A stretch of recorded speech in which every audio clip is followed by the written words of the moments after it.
Hey, what's up, everybody? It's Jeremy here. And guys, I'm very excited for the conversation we're going to have today. We have Christopher Lee Maher with us here today.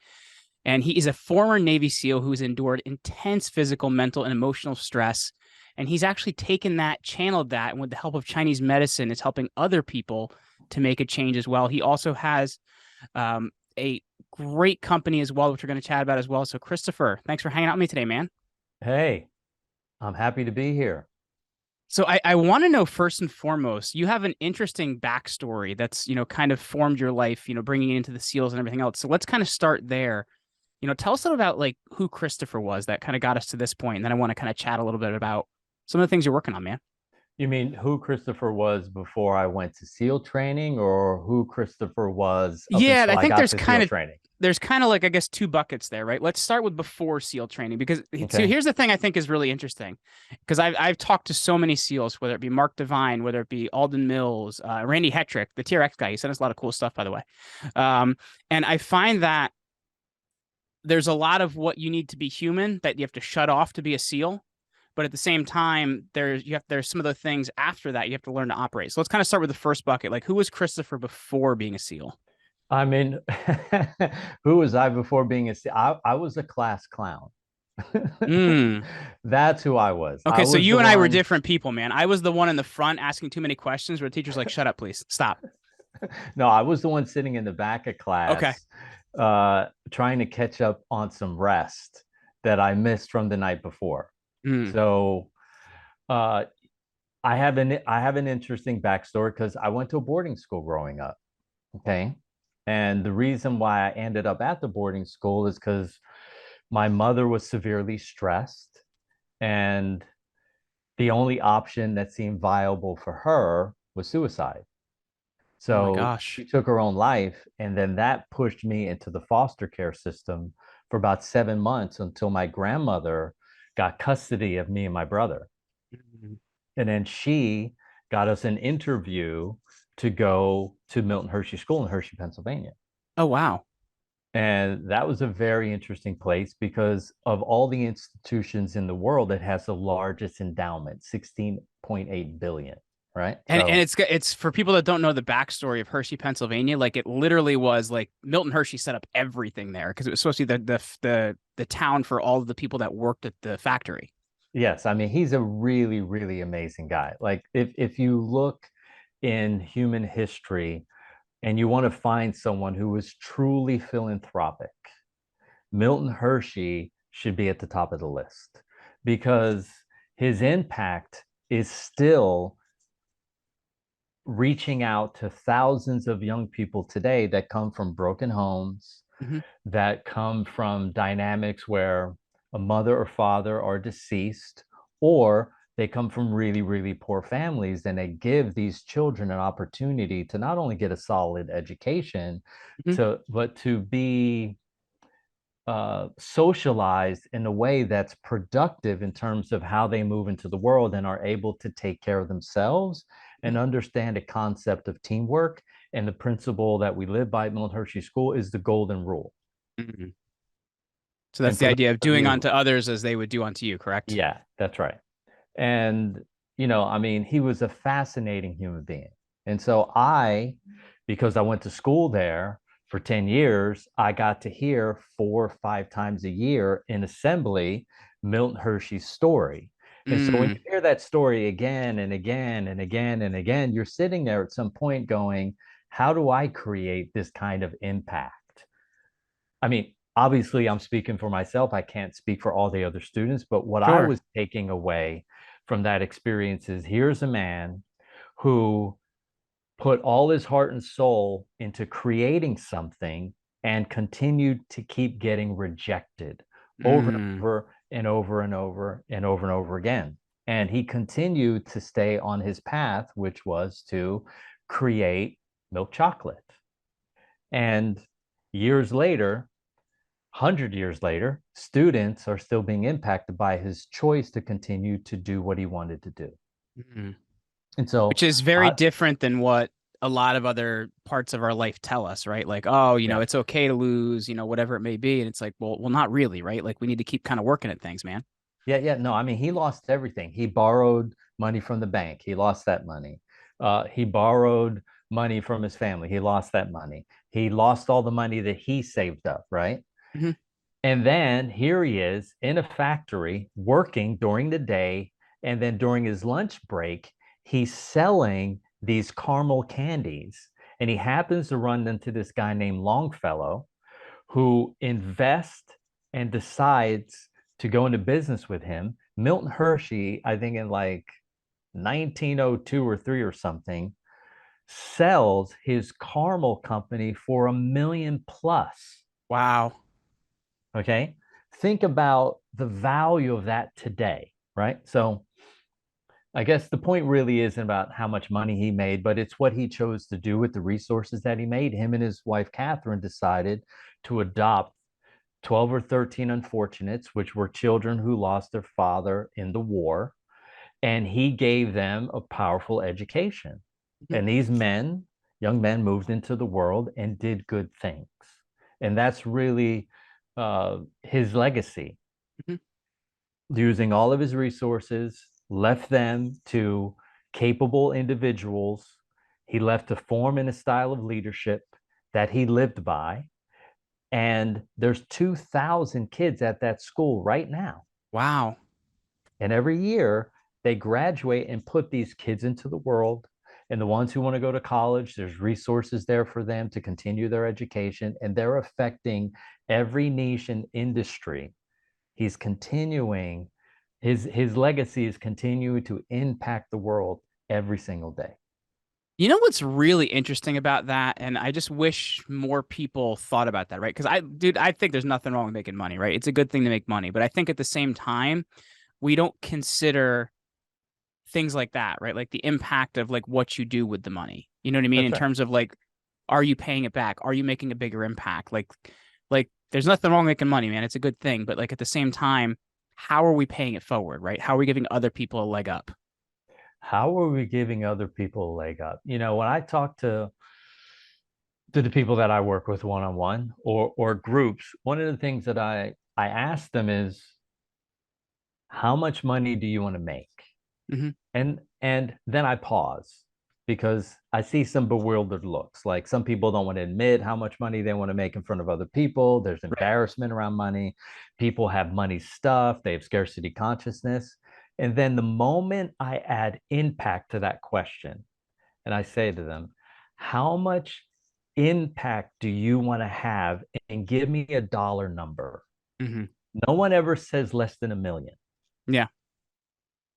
right? Which tells me that humans, by and large, are vested and driven by creating positive impact in other people's lives. Hmm. So here's these people sitting here, they don't want to give an answer, but the moment I tie impact to that answer, they then are going for really big numbers. Someone Hmm. who's going to say 1 million now is 30 million. Someone who's going to say 10 is now 100 million because people want to create impact. That's what we're here for, in my opinion. Well, I think when you look at it, right, like the biggest, most innate thing about every person is their ability and their desire to help. And I think when you take that away from somebody and they don't feel like they can help, right? Like it's kind of like, what's the point? Yeah. Yeah. So you've had kind of this, I guess, example or something, or in some ways of Milton Hershey and this life experience of, how does that then take you to becoming a SEAL? And I guess what was that life experience change like for you? The life experience change was driven by a buddy of mine named Mark Riggleman. Okay. Um, his mother came and picked me up on my birthday. I just turned 20. And she said, listen, you're going to come hang out with us for the summer, right? You're going to move in with us. And I was like, what's happening? And I was like, okay. I grabbed my bags where I lived. I told my roommates, I guess I'm out of here. I got in the car with her. And then 2 weeks later, uh, Mark and I were coming back from doing some work. And I went into the basement and he had a biannual SEAL Team magazine. And I saw on the cover, there's like 7 or 8 boat crews. Guys are running down the beach with telephone poles on their shoulders. And I'm looking at this picture going, yeah, these are the people that can challenge me. And what I was looking for was to be challenged, like Hmm. someone who's going to push me to my edge, not only physically, but emotionally, not only emotionally, but spiritually, not only spiritually, but mentally. Here's a place where I could go where I could test who I was and what I was about at my core. Hmm. And they tested me every single day. When you walk in to the courtyard where we do PT, which is physical training, it says on the wall to the left, the only easy day was yesterday. Yeah, because And it's they, over. yeah, and they mean it, right? Like every day they're going to up the ante. They are going to put more stress on you physically, mentally, emotionally, spiritually, and they're there to see how you respond, Hmm. right? Some guys get that kind of stress and they're like, yeah, this isn't for me. I'm the type of person, if you give me more, I want more. Mm. Okay. If you're going to push me, um, I'm going to answer the call. Hmm. Okay. The challenge is for me in SEAL training was that there's no pushing against cold water. My body fat percentage at time was about 1.8%, right? So I was super, super, super lean. That's almost as low as you can be, man. That is about as low as you can be. Because And that's pretty much your skin at that point. yes. And a lot of times there's what's called organ fat, right? Hmm. And so they sent me to be hydrostatically tested after I got full blown hypothermia. And when they saw the readings, they couldn't believe it. And they turned and they had me retest again and again and again and again and again and again and again and again. And they finally concluded that I didn't have any fat around my organs. Wow. And so because I didn't have that, I was getting colder than all of my other classmates at the time. So let's say the water's 53 degrees. Water has 25 times the cooling effect of air. So what does that mean? That means you get colder 25 times faster when Yes. you're in cold water. So that was a struggle for me because that's not something I can use to overcome with my mind. My core Mm. temperature on several occasions had dropped to 87.4 degrees. Now think Oh about my that. When you're gosh. at 98.6, if you go to 104, you're done, Hmm. right? So that's 4 point, what that's 5.4 degrees, right? In one Hmm. direction. I was at 87.4. Wow. Okay. So then your heart goes into what's called ventricular fibrillation, which is basically a heart attack. Yeah. Okay. So that was tough, right? And then I got through SEAL training. Um, and then I got into the SEAL teams. And in the SEAL teams, it's very different than what you're imagining in SEAL training. Because I think in your mind, you're imagining like, oh, I'm gonna be like James Bond, right? This is gonna, and no, this is not what Well, this because is. I think it's always the glamorous stuff we see on TV Yeah, and right. everything else, right? Right. And I had seen the movie SEAL Teams with Charlie Sheen, Hmm. right? And when I got in there, I started to understand, no, these are serious men, right? Hmm. This is not a game. No one's playing around. And it was a serious adventure. You have to show up every single day. And in the SEAL teams, it's really about perfection because if you make a mistake, the man beside you can die. And this Hmm. isn't training, right? This Yeah. isn't even like live operation. This isn't training, right? If you make a mistake, if you let your eye off the ball for a quarter of a second, someone else could die. And the SEAL teams, they take that very seriously. So Hmm. that's a lot of pressure, right? Yeah.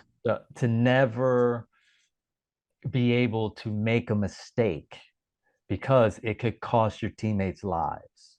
I can't imagine like like just imagine you ever seen a pressure cooker? Like when you're making like potatoes or Yeah, something like that, and yep, it's got that thing on the top that lets the air out. yep. To me, this sounds like a pressure cooker and you can't let the air out. Like, how do you deal with that? The way we deal with in the SEAL teams, now this is not true for all guys, but Sure. a lot of the guys that I think it's true for is we drink, right? We work hard and then we play harder. Hmm. And then, we get up the next morning and we're pounding on the exercise, right? And so the challenge for me is that I learned to deal with my stress by excessive exercise. Hmm. And then that started to wear down on my body, right? That started to wear down on my ligaments. They were getting too much stress. My tendons were getting too much stress. So I was getting all these soft tissue injuries. And then eventually my joints were getting too much stress. And when you have joint pain, this is not something you can get away from because every day you have to bend your limbs, right? And the Yes. only way to bend your limbs is through the actuation of that joint. I And had major reconstructive knee surgery on my left knee, ACL, PCL, meniscus. So like, dude, trust me, I get it. yeah, you get it. Um, so when you're dealing with this day in and day out. And I had aspirations after I left the SEAL teams to get into track and field and take a shot at getting to the Olympics. At the very least, getting to the Olympic trials, Right. right? And I'm thinking, with all of this hard work that I put in, with this SEAL team mentality of showing up, giving your all, this is going to be easy. And it was anything other than that. It was very difficult because when you're training for sprinting or football or basketball, it's a very different kind of training. I went at every rep, every spin around the track at 100%. Hmm. You are supposed to show up for races at 100%. You're supposed to show up for practice at like 75, 85%. No one told me that, Yeah. right? So I was spending my capital instead of my interest. And then when it came to race day, boom, I would get another injury, right? And all these soft tissue injuries, they just started adding up. But the problem is they added a lot of frustration Hmm. and a lot of agitation and a lot of confusion. And so I kept going back to the only model that I knew, which is give it 100% every second of every day.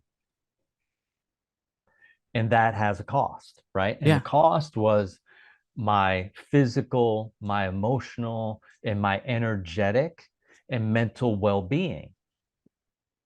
And I had to fire myself from operating that way in life, Mm. which is a challenge because this is the thing that helped me be successful, right? So Hmm. how am I going to put my winning strategy aside and adopt a new strategy where my ego is attached to my winning strategy? Well, it's not even just a strategy, right? It's identity, right? Like you're saying, this Yeah, is my identity. I can't be that person anymore. Like that's a huge That's not even just a change in strategy. That's like, who am I? that's right. And so I needed to basically be ground down to a halt Hmm. to where I literally had to reach out my hand to somebody else and ask for help, which that was not my MO. My MO was, hey, when you deal with a lot of childhood trauma, your MO is I'm going to be a lone wolf. I'm going to be hyper independent. I'm not going to have to rely on anyone, which means I don't have to trust anyone else. I can trust myself. Right. And sure, you can go far in life with that strategy, but you will reach a ceiling and your emotional development will be stunted, right? Hmm. Your energetic, your psychological development will be stunted because we're here on earth together. No man is an island onto themselves. No woman is an island onto herself. And so I had been part of teams, but in the SEAL teams, you take care of your own department, Hmm. right? I was in communication, so I took care of everything in communications. One of my buddies that dealt with ordnance, it was his job to deal with ordnance. I was there to add to the team, but to take care of my own stuff. So that was also reinforced. And remember, I went to boarding school, and in boarding school, the Milton Hershey School, you have to take care of everything on your own. You might be in a student home with other students, but you're always responsible for your own department. Yeah. So I had been institutionalized, right? Not only once with Milton Hershey School, but twice in the military. So by the time I was, 23, 24 years old, I'd already had you know, what, 8 plus like 18 years of being institutionalized. And so breaking all of that down to get into a different form of discipline, which is intuitive discipline rather than a fixed state of discipline, that was a journey. In order for me to get there, my body had to be broken down Well, to where I could not it's rely even on like myself anymore. those things compound as well, right? Like Yeah. you know, you mentioned that that long period of time, like that compounds, right? Because that pressure is never released, that tension's never released, those things Yeah. are never let go, correct? Right. So the stress is building, and Hmm. now the tension is intense in my body, right? But the problem is this is when you have excessive amounts of tension, it creates small amounts of distortion. And what I mean is not only physical distortion in terms of how the bones are rotated, but also emotional distortion because you're not picking up the cues of the people around you, right? You're so focused on your goal, you don't understand the impact that it's having on anyone that cares about you. Yes. And so you stay in the driver's seat and you're never ever in the passenger seat in your relationships. So then what does that shift look like then? Like, and I guess, what did that shift look like for you? And what does that shift look like? I mean, that shift looks like removing excessive amounts of stress, tension, and distortion that already exist in your body. And the challenge is I don't know if you've done any studies around epigenetics, right? Well, what that means simply is that the generations before you had very specific ways of dealing with life, right? They Hmm. had their strategies and they passed them off to you. So when you have a newborn baby and it comes into the world, that baby is full of all of the fears and all of the inner deficiencies and all of the insecurities of 4 to 7 generations before, right? So now this child is growing into the world and they're 9 years old, and then mom can't figure out, why does my child have debilitating anxiety? Hmm. Well, it got all that anxiety from you and your husband and the grandparents and the great grandparents. And so, when you look at a human and you start to go, okay, how do we rebalance the blueprint to where we can get this person who wants to be the best version of themselves to Hmm. operate in a balanced fashion? Well, the Sure. first step is you have to transmute all of the negative energy, stress, tension, and distortion that's in your body. The beautiful thing is your body operates quite like a garage. Whatever you put in there stays in there until you take it out, right? Whatever you put in there stays in there until you take it out. And every experience that you have that is stressful is in your body right now. Every stressor that you had when you were 5 years old, 6 years old, 7 years old, 8 years old, that compounding effect Hmm. that you eloquently explained to everyone in terms of the pressure cooker is building. And I promise you, at some I point, tried, man. I don't know if that was the best example, but that's what it came was up in my great. Yeah, head. it was perfect. When you look at that example, you have to understand, if you don't let that pressure out, eventually things are going to get too hot. And when things Yes. get too hot in the body has what you would call pathogenic inflammation, right? Because Mm. it's trying to keep the body cool.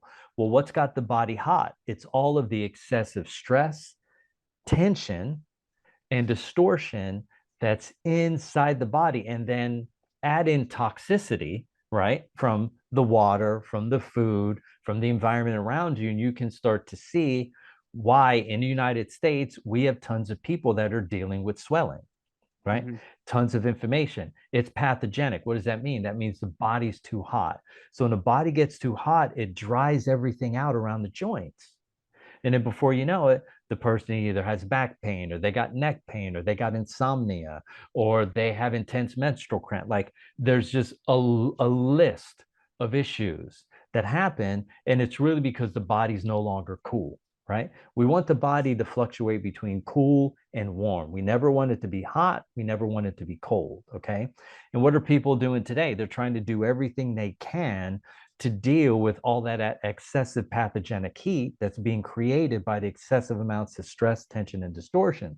So what do? They jump on the Wim Hof method, and now they're hopping in a cold bucket for like 15 or I 20 was minutes a just day. gonna ask you about that. I'm a cold showers crazy person. So Yeah. like, so is that kind of where this concept comes in then? Well, I mean, here's the concept. Here's Yeah. here's the idea.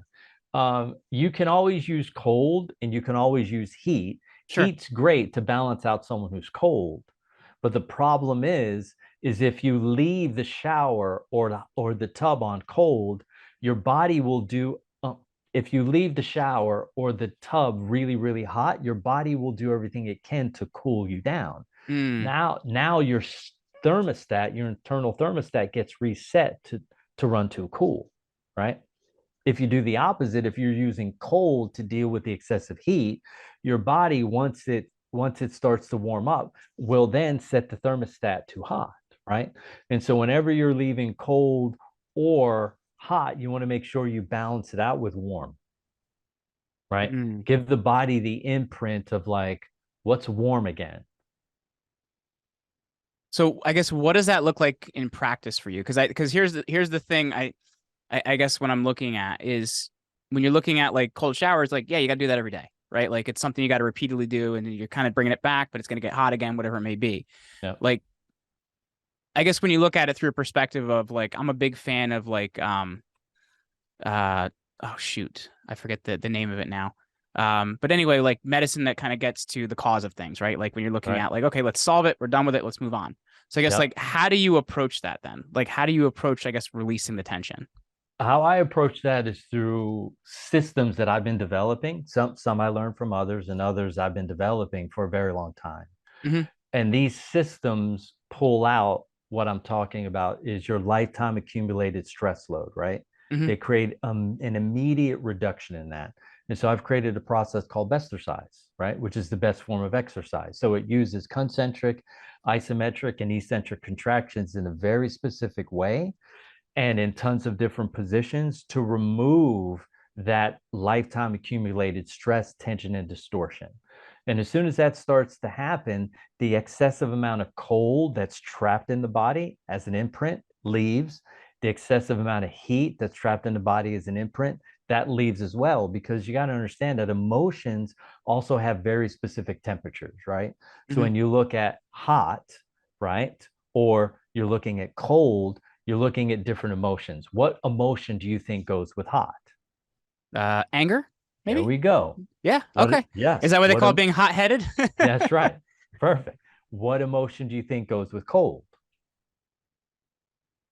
I don't know, you got me on that one. Fear, Fear, okay. right? Now we have two other temperatures, right? We got warm, which would go with what emotion? Well, I guess we want to be warm, so that would be kind of just like homeostasis, like doing okay. Love, Okay. right? And then we have another, the balance to that would be cool. What would we associate cool with? What emotion? Confidence. Okay. Okay. Cool under Now, pressure. yeah, right. Now let's go higher, right? Let's go more extreme. Okay. Now we have boiling and freezing. What emotion would go with boiling? Mm, Rage, okay. right? And then what emotion would go with freezing? Fright. Okay, so this is the really really interesting thing is like I see the truism in it for this reason is we have expressions for each one of these things. Exactly. Like you're making my blood boil or Yes. I can feel the chill on the back of my neck. Like that's That's actually right. really interesting. So that to That's me right. that would be things that we've actually noticed. That's right. Things that each human has noticed in their own lifetime in terms of their emotion as it relates to temperature, right? Hmm. So when I work with people, what happens is when I start removing massive amounts of tension, stress, and distortion, well, guess what happens? They literally are laying on the floor, freezing cold. I mean, I've had people in here, their teeth are chattering Wow. because they're so cold. And all we did was remove excessive amounts of tension and stress because every experience that you have leaves an imprint in your nervous system. And that experience is somewhere on that scale. All the loving, confident, warm, and cool experiences that you've had, they've left a positive imprint, which is positive stress, right? And then all of the ones that created an intense amount of anger or rage or fear or fright, they left an extreme imprint of temperature inside of you, right? So as Well, I we just move want to forward, point out one go thing ahead. there because that's a really important point you made when you said, positive stress. And I think That's right. people, when they look at stress, they have a negative idea of what stress is. And you have to realize there's eustress, which is, euphoric stress. And then you kind of have the opposite, right? So, like, there's Right. certain stresses that are good for us, right? But I That's think right. to just kind of lump them together is also a bad thing. Yeah, I mean, we'll call it distress and eustress, right? Hmm. But the way I'm talking about it in the terms of how people already think about stress, right? Sure. They think about I'm stressed. They don't usually use the word. They rarely go, I feel distressed, right? So, and you're absolutely correct. There's a positive connotation. Yeah. When you get into these extreme behaviors, right? Let's say you were raised with a dad, he's an alcoholic, right?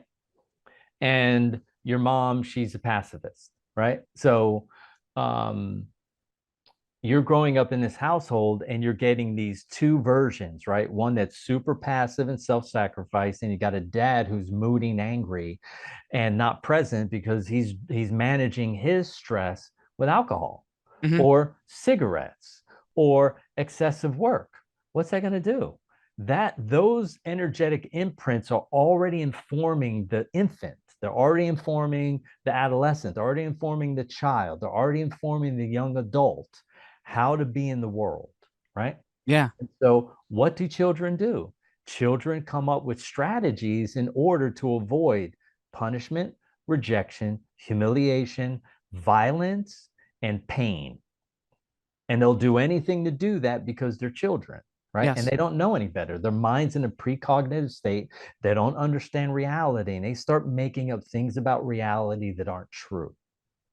Okay. Hmm. Because they have a precognitive mind. 5-year-old children don't understand the impact of certain things. They're not meant to. All right. I So, personally, I picked a career early on in my life that was, because my parents wanted it, right? And it took me a long time to realize, oh, I don't want to spend the rest of my life doing that, right? And I think, that's right. as kids, we pick those things up. Yep. And as you pick up these desires and wants, but also the negative behaviors of your parents, they are creating temperature changes. So let's say your dad comes home and he's arguing with your mom and you're 6 years old. Well, if we look at a 6-year-old in the corner, he's either going to be red faced and angry or he's going to be shaking in fear, right? Hmm. Which is imprinting in his nervous system the temperature of cold or the temperature of hot.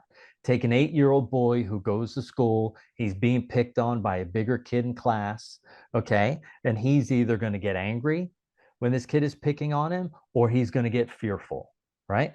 Hmm. And there is going to be a temperature that he experiences, right? Correct. The teacher looks in the corner and she looks and she goes, Bobby, how come you're shaking?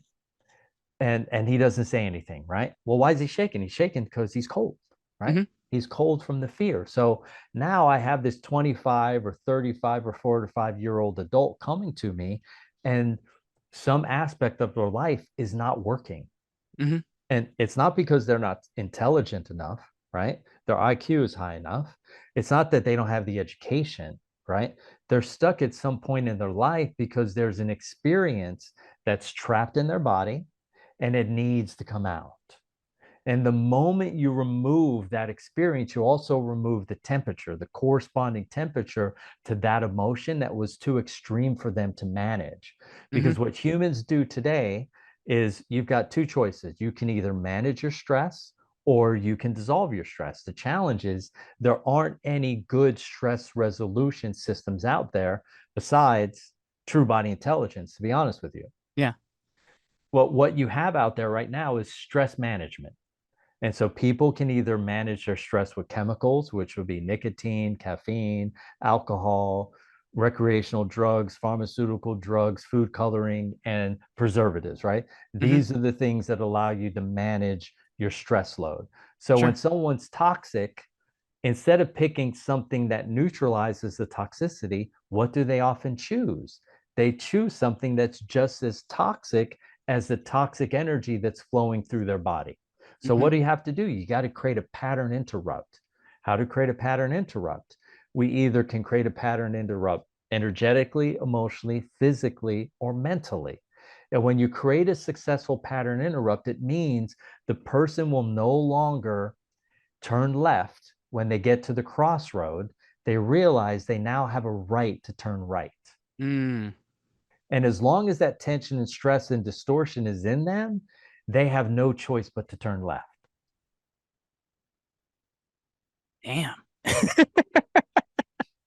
Christopher, this has been super interesting, man. We've gotten really deep on some stuff, and Oh, you know, yeah. for people listening, man, I'm sure they want to find out more about what you're doing. I'm sure they want to grab your book. Where should our listeners go to check you out, man? I mean, the place they would go is to truebodyintelligence.com.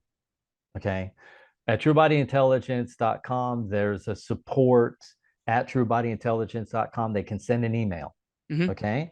There's a phone number. They can leave a message, right? Somebody will get back to them and give them some ideas about first steps to take, right? They can order the book. The book is called Free for Life, a U.S. Navy SEAL's unique path to inner freedom and outer peace. Very cool. Well, Christopher Lee Maher, thank you so much for hanging out with me today, man. Oh, thank you so much, Jeremy. It was great.